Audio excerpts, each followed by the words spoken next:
আসসালামু আলাইকুম রহমতুল্লাহ বারাকাতু। আর্জেন্টিনার সমর্থকেরা দেখছেন, আর্জেন্টিনা প্লান্টিক পাইছিল, হ্যাম্বল হয়েছে, কিন্তু তারপরও রেফারি দেয় নাই। খালি অত্যাচার আর্জেন্টিনার উপরে চলে সারা বিশ্বে। কি করবেন বলেন?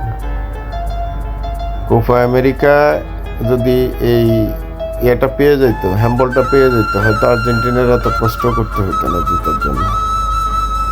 একদম সলিড হ্যাম্বল।